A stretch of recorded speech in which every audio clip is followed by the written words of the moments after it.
sticker na ito para mapinturahan natin kasi nagkagasgas. Tsaka banda doon merong gasgas. So ayan guys, ayan meron siya mga tama.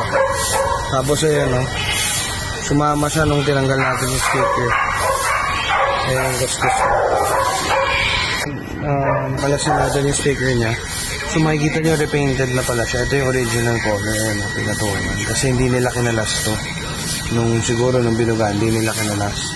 So tayo, since yun nga, kinakalas-kalas natin yun para mabubugaan pa rin siya. Ang layo lang madark to, ito mali. So ayan guys, tinatanggalan natin. So ayan nakita nyo, usually pag sticker, ayan, doon nagkaka-problem rin minsan sa paint. Nagbukol-bukol na siya.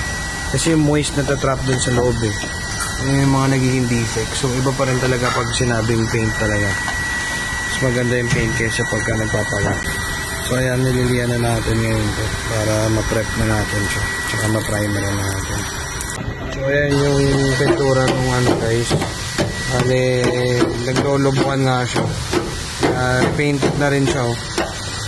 Hindi kumapit. So ayan, yung pintura sila dito, hindi sila nag-primer. Kaya ngayon, kailangan natin bakbakin para maayos natin yung video. May mga ganun talagang talaga yan yung mga tinatawag na shortcut talaga. Ayun, pag kami naman, pinatungan lang rin namin to. Wala, ganun lang rin. Kaya kanina, dun sa nagbubulaan na rin siya. So ito naman yung sa may trunk niya. Sinadsad natin na liya yan. Pero sasatirin pa natin yan. Tapos magpa-plastic primer tayo dyan.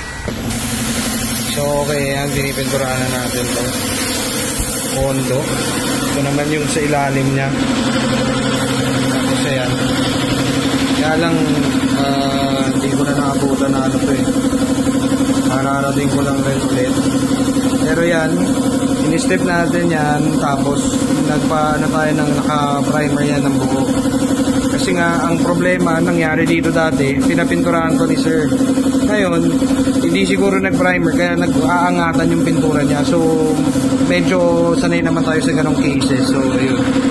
Kasi nga, madalas yung shortcut talaga na ibang shops to. So, yan.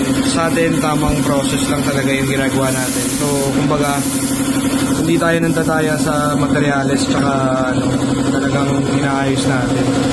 Para isang gawaan. Kaya yung minsan yung iba magtataka sila bakit sabihin nila parang mataas. Siyempre pagka ganun, kailangan natin ayusin, back to zero tayo. Kaya okay magpapaniwala sa mga murang mga murang singin. Kasi siyempre yung quality nasa sacrifice.